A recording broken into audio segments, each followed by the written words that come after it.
My blessings and love to you. I am out sitting here sheltered by a beautiful old apple tree.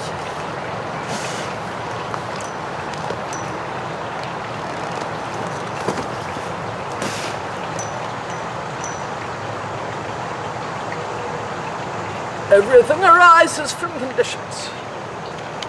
Barbara and Hal planted this tree over 40 years ago. A little sprig of wood. And here it is, giving shade on a hot day. Later in the season, apples.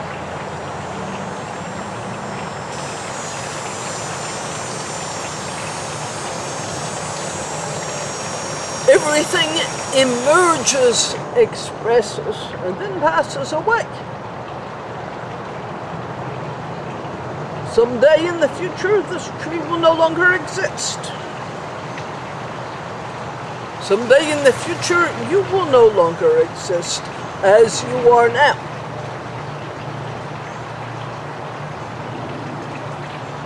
What will the tree have become?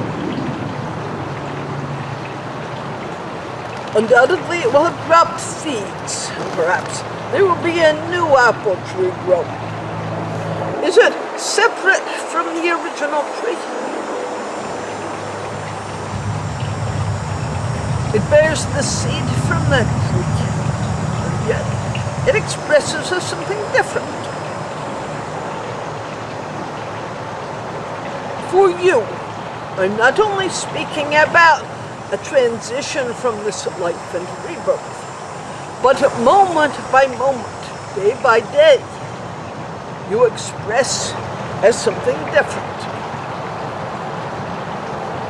Sometimes you express as the one who is frightened, angry, confused. Sometimes you express as the one who is joyful, confident, at ease. These are all aspects of your being. The human then has the tendency to try to get rid of that which it deems unwholesome. The angry, confused aspects of itself, and to build up what it sees as beautiful aspects of itself. And that's fine for a way. But after a while, be it years or lifetimes, you do come to understand that you cannot get rid of anything or create anything. That you must go into the core of your being and begin to know who and what you originally were and still are. Zen Buddhism sometimes calls it knowing your true face, knowing your true essence.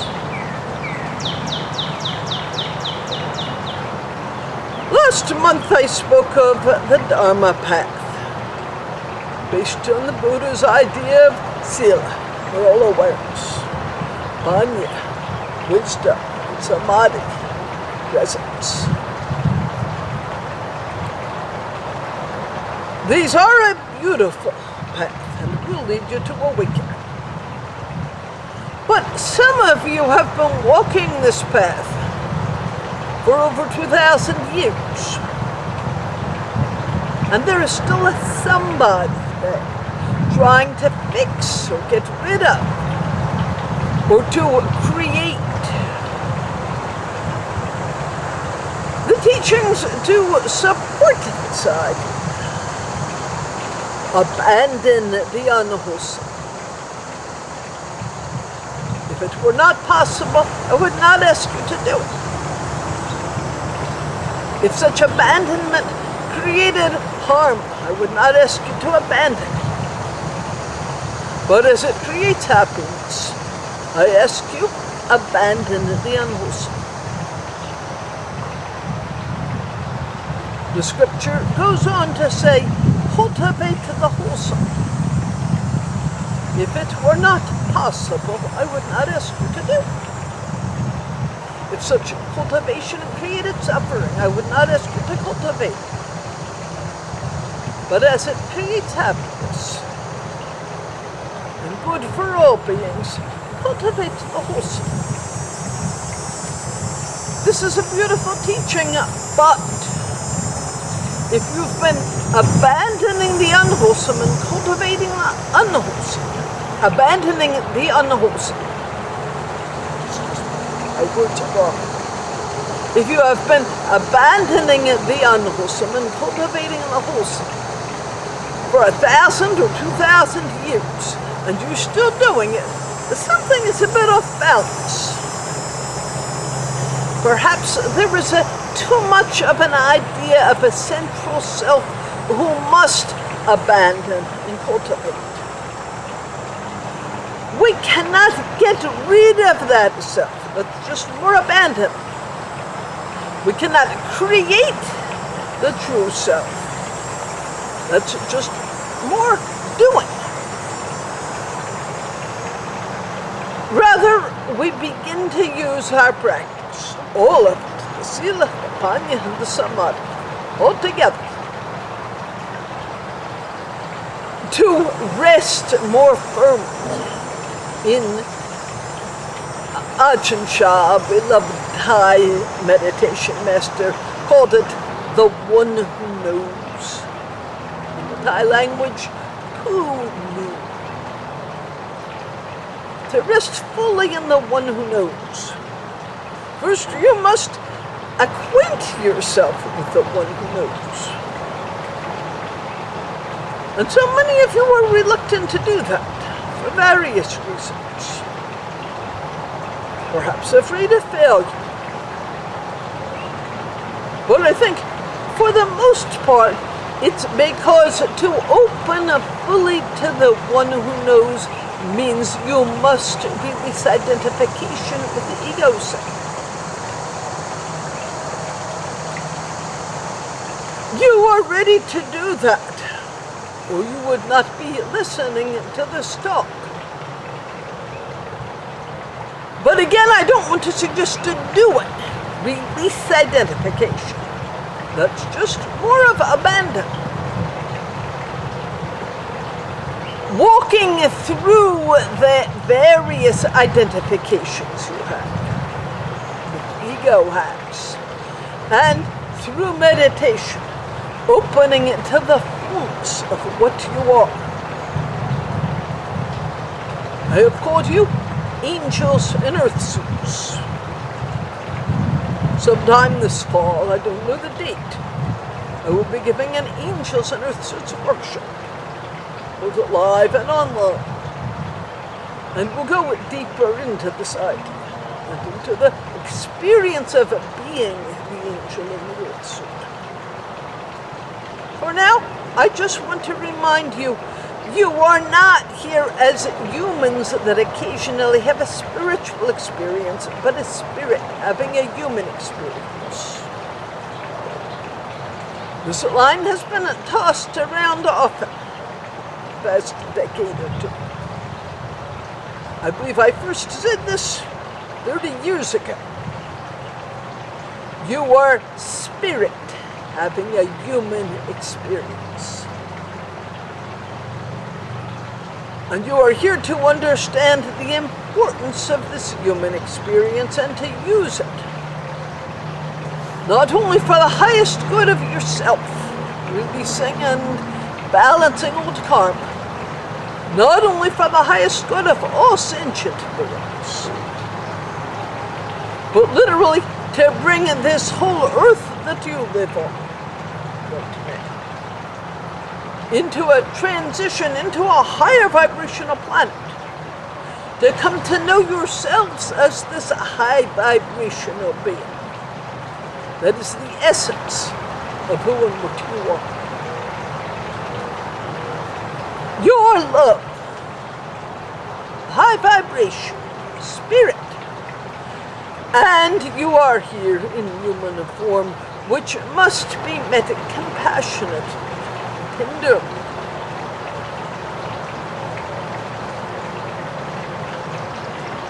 Are you ready to let go of the myriad stories? Or me? Why did this happen to me? I'm not good enough. I should have done it better. They shouldn't blame me. I should, they should. I want, I don't want.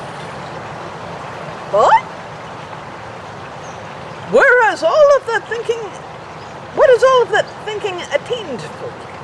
Anything?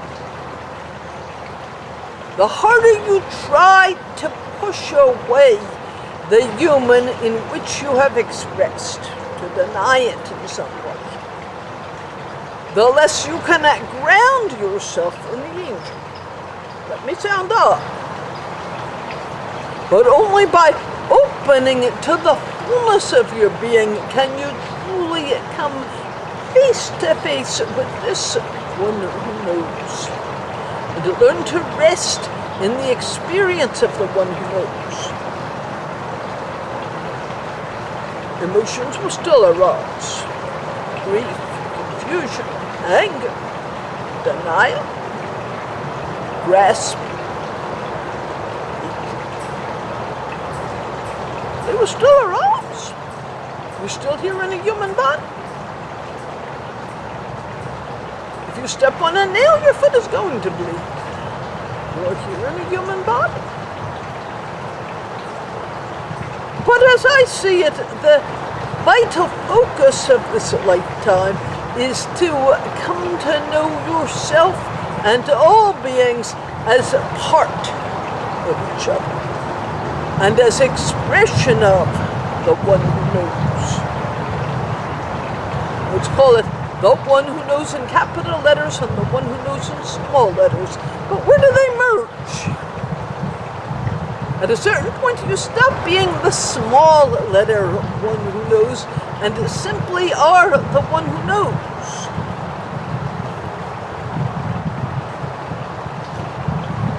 There's a leaf from the tree above it. Is it separate from the tree in any way? It has drifted down. I'm going to crumble it up.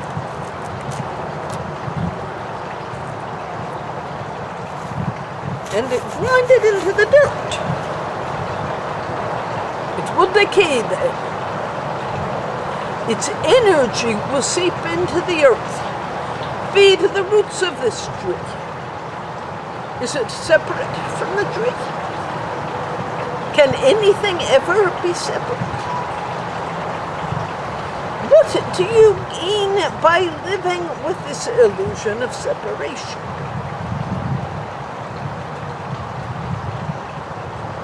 So you are angels in Earthsuits, each come into the incarnation to truly know this angel aspect of yourself, to take care of the human, to use the wisdom and power of the body of the human to co-create what is for the highest good of all on this earth, without fear of the enormity of the power.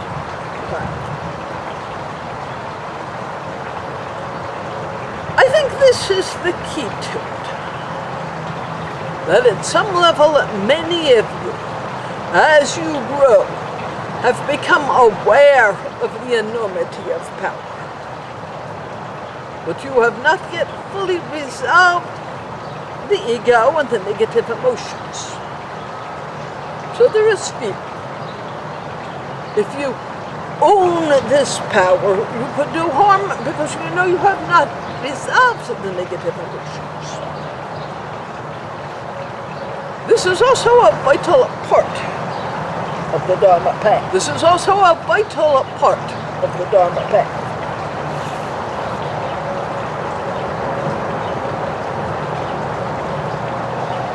In order to fully resolve the negative emotions, we must be willing to acknowledge.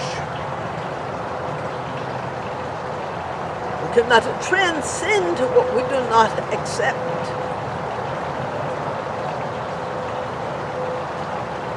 We must also be willing to acknowledge your power in order to transcend it as personal power and offer it as the power that can fully transmute negativity on this earth and fully transform this earth and assist its transition to a higher density planet. Why do you want it to be a higher density planet?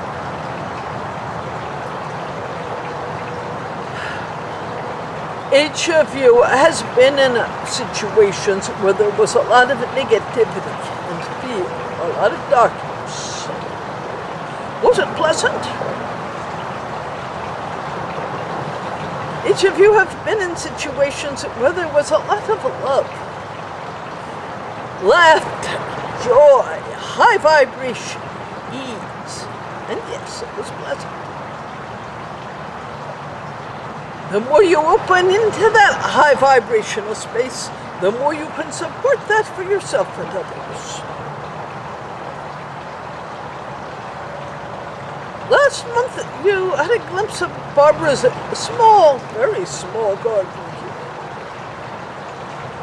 You saw the high energy of the plants, so surrounded with love. Some of you may have read the book of Findhorn, read about the Findhorn experiment, in which plants were nurtured with love and grew beautiful. Well, this is Barbara's own small Findhorn. All of you have the opportunity to truly create a Garden of Eden here on Earth. And I'm not just talking about flowers, trees, and vegetables.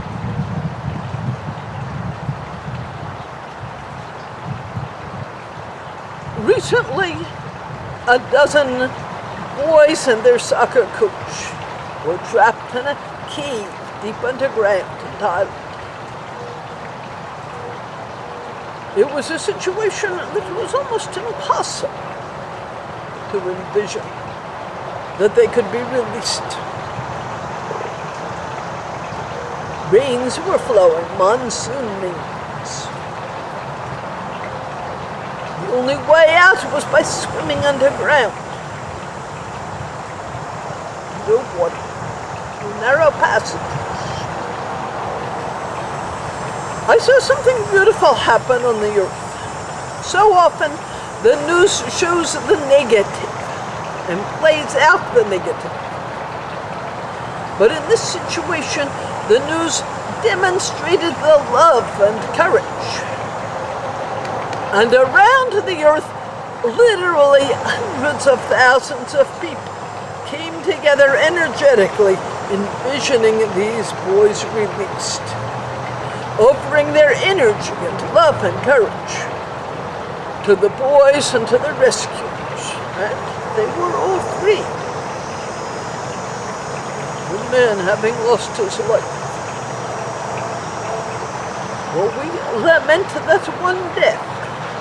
It's quite amazing what this whole world was able to do because they came together with a love. If there had been several 100,000 people saying it can't be done, they're as good as dead, they would never have gotten it. Your energy carried them through. You have some very unpleasant situations on your earth. Places of terrorism. Places where harm is being done. Are you ready to move into knowing yourself as the one who knows? And claiming your power so that all together you can transmit love around the whole earth, can transform the earth, bring it into the higher vibration that is your birthright. This earth is the Eden that you were promised. But it's up to you personally to co-create that Eden, starting from within the self.